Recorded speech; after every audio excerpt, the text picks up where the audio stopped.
Bonjour, bienvenue dans l'émission Emporté par la foule, émission de Dialogue RCF consacrée à l'économie et à la finance participative, émission réalisée avec Finance et Conseil Méditerranée et Pop Finance. Patrick Lecamus de Pop Finance, on commence l'année avec un cadre juridique, l'environnement dans les pays européens du crowdfunding, européens et États-Unis. Et États-Unis, oui, sur les grands pays développés où le crowdfunding c'est bien développé. Et donc il y avait j'ai lu des articles qui ont remis en cause les idées reçues que je pouvais avoir moi-même ou qu'on peut avoir en France, qu'on est un peu spécialiste de ce sujet, sur comment avait évolué la régulation aux États-Unis et en Angleterre. Ouais, on dit toujours qu'en France on est très sévère et qu'aux États-Unis ça serait très libéral. Voilà, et alors en fait c'est très libéral en Angleterre, ça c'est vrai, ouais, ça c'est très caractéristique. Donc la régulation, pour rappeler à nos auditeurs, elle concerne uniquement le crowdfunding de prêt et le crowdfunding en capital. Le crowdfunding de don, c'est libre, ce qui n'est pas le cas dans tous les pays. C'est les règles générales du don. Voilà, c'est pas le cas dans tous les pays, mais en tout cas dans les pays développés, il n'y a pas besoin de modifier la loi et pas besoin de faire des exceptions et des entorses aux règles générales d'appel public à l'épargne, qui est la règle la plus générale, et la règle du monopole bancaire. Donc il y a eu des choses qui se sont produites à peu près en même temps, c'est-à-dire c'est 2014-2015. Le gros développement du crowdfunding, c'est le gros décollage, c'est 2010. On laisse faire. Ça existait avant, mais le gros décollage dans ces secteurs-là, prêt et capital, c'est plutôt 2010 dans la plupart des pays. Et la régulation arrive un petit peu plus tard. Alors, soit on fait de la loi, c'est le cas français, mais c'est aussi le cas anglais. Les Anglais ont aussi fait une loi. Ils ont fait une loi, contrairement à l'idée qu'on s'était fait. Ils n'ont pas continué à laisser faire contre les règles existantes. Donc il y avait déjà des règles très contraignantes, comme dans tous les pays, notamment sur les bourses. Et donc 2014-2015, tout ça se fait, et les États-Unis choisissent de dire non, on va laisser faire les autorités de régulation. Alors la loi et la régulation, c'est pas la même chose du tout. D'accord. Et donc c'est la fameuse commission des opérations en bourse, la SEC, qui est chargée c'est le gendarme de la bourse aux États-Unis, voilà, qui a un très gros pouvoir. Énorme, et donc c'est eux qui ont été chargés d'adapter les règles pour le crowdfunding en capital. Et finalement, c'est pas un si grand succès que ça. Donc autant Parce qu'ils ont fermé le robinet. Ils n'ont pas fermé le robinet, mais ils se sont contentés d'appliquer les règles existantes à un secteur qui avait besoin qu'on modifie les règles. Donc c'est aussi compliqué d'entrer en bourse que de faire une levée non, peut-être pas de tout à fait. Ils ont non fait une adaptation quand même, mais ils n'ont pas fait des règles qui permettaient d'avoir un fonctionnement adapté à ce secteur-là. Donc eux, ils ont été protecteurs des marchés existants. Voilà. Donc par défaut, même sans le choisir, le résultat, c'est que ça a été très protecteur pour les opérateurs existants. Alors que l'Angleterre a choisi de confier évidemment à son autorité de régulation, la FCA, mais pour le prêt comme pour le capital, donc c'est la même autorité de régulation, mais en donnant un cadre législatif particulièrement souple pour permettre l'innovation et l'expérimentation. Et la France a été plus protectrice des investisseurs, mais en hésitant. Voilà, hésiter, est-ce qu'on est protecteur ou est-ce qu'on laisse donc se ça, on développer. a limité le niveau d'investissement, on a cadré. Voilà, avec un souci assez légitime quand même de protéger l'épargne. De protéger l'épargne. Alors pas dans le capital, c'est libre, mais en tout cas sur le prêt, on a essayé de protéger. Donc il y a une espèce d'entre-deux. Finalement, c'est à peu près tout pareil, parce que tout le monde s'est dit, on va quand même laisser voir, parce que c'est quand même un petit secteur, même si ça se plante, il ne va pas y avoir un impact, ça ne va pas créer de crise. Donc c'est pas gros financièrement, le risque est très limité, il est quand même limité pour chacun des individus. Donc on va plutôt encadrer pour voir comment ça évolue, et on va corriger. C'est ce qui s'est passé à peu près dans tous les pays, mais avec des manières un peu différentes, en tout cas dans ces pays-là. En Italie, ils ont plutôt étouffé le secteur. Pas terrible le système italien. Le système italien, oui, a été mal conçu et peu ouvert à l'expérimentation. Mais c'est le cas en France. La France a déjà modifié sa première loi de 2014 l'année dernière. Donc on a laissé un an et demi. Plutôt pas mal quand même en France, bien, ouais, une bonne prise en compte. Donc on part de la protection et on assouplit, et les Anglais sont en train de réfléchir avec un système très très souple à, au contraire, durcir un peu les règles. Durcir un peu les règles. Et on voit le cas par exemple de l'Irlande qui n'a pris aucune disposition, du coup ils sont coincés quoi. Donc c'est pas forcément favorable de ne pas mettre de règles du tout. Non, c'est pas favorable. Bien, alors on va voir l'agenda. Alors sur l'agenda, il y a une petite nouvelle concernant une de nos plus grosse plateforme de crowdfunding en capital, qui est Anaxago, et qui a été retenue par Forbes, le célèbre magazine américain qui parle de pognon de manière générale. De fortune. De fortune, voilà, qui fait des beaux classements Forbes. Hein. Et qui a sélectionné 20 fintech françaises. Alors fintech, c'est les entreprises de haute technologie financière. Dans le domaine financier. Ouais. Dont les plateformes de crowdfunding font partie.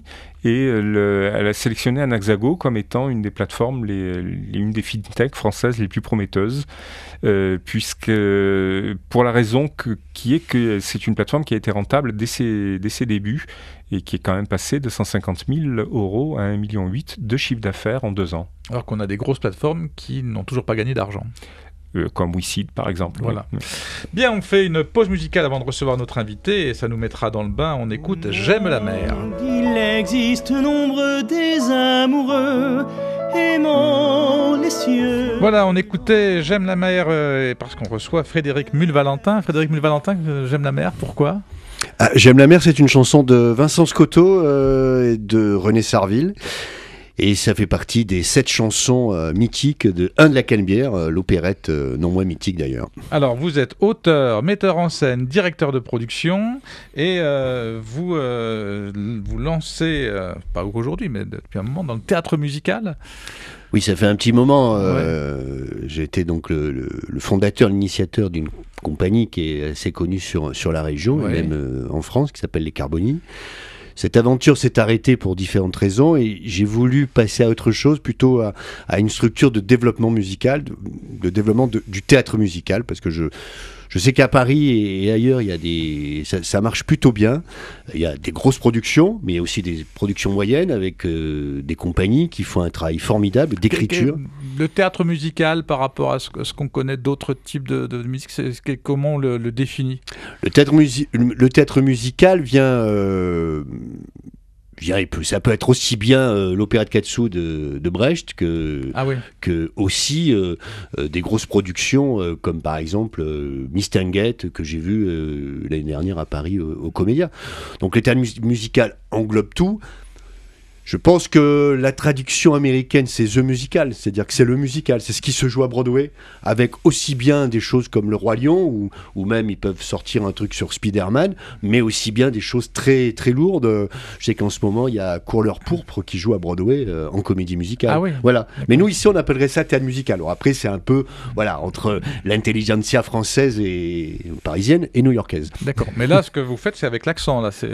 Ah oui, il y a l'accent, il n'y a pas l'accent. C'est-à-dire que, par exemple, sur le spectacle qui s'appelle Mon cabaret marseillais, celui que j'ai remonté cet été au Quai du Rire, qui raconte la fabuleuse histoire des opérettes marseillaises.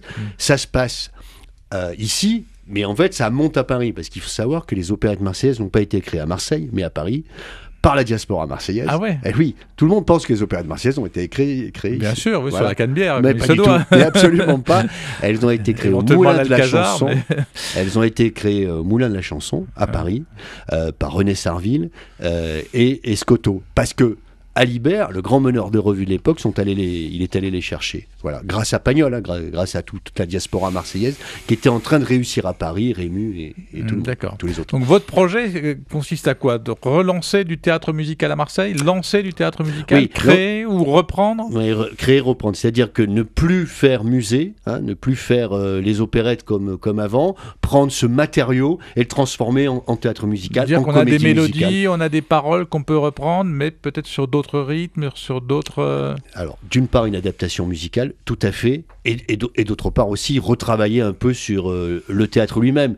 Puisqu'à l'époque, eux, c'était des chansonniers. Ils jouaient ensemble, il y avait 2 comiques, il y avait un jeune premier, qui était le meneur de revue, puis il y avait des personnalités. Aujourd'hui, il faut remettre ça dans ce qui, aujourd'hui, un petit peu ce qui marche dans l'humour, ce qui marche dans le théâtre comique, voilà, avec des personnes, des comédiens plutôt de l'humour, plutôt, on verrait très très bien des gens comme Florent Père, ou des gens du stand-up, du stand-up, ou Rico Lado, ou un jeune que j'aime beaucoup, qui est un ami qui s'appelle Marco Paolo, je ne sais pas si vous connaissez, voilà. Donc l'idée, c'est de produire à travers une Fanny Musical Production, c'est ça? Voilà, aujourd'hui, ma structure s'appelle Fanny Musical Production.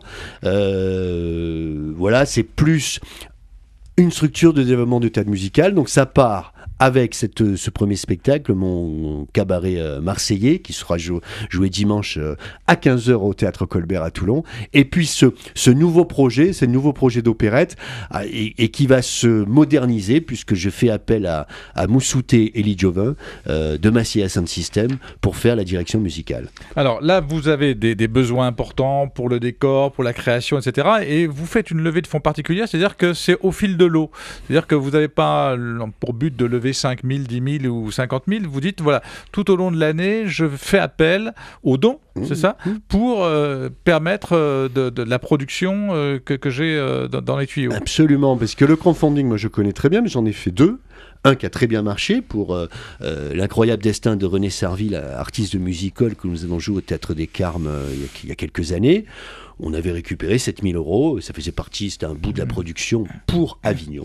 Et puis un autre qui n'a pas fonctionné, mais après c'est l'histoire de campagne, de choses comme ça. Ouais. Mais là, c'est du mécénat participatif. Pourquoi ?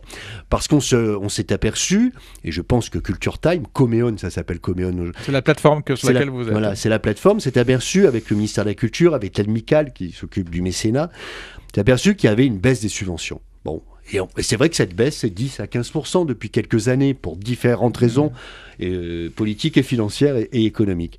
Et donc, ce mécénat participatif pourrait remplacer petit à petit cette baisse de dotation des collectivités territoriales et de l'État. Voilà. Et donc, on vous retrouve sur la plateforme Coméon. On peut faire du don en ligne. Je suppose qu'il y a des contreparties par rapport au spectacle, comme il se doit. Vous pouvez retrouver toutes les informations sur notre page Facebook et puis réécouter l'émission sur rcf.fr. On vous donne rendez-vous la semaine prochaine.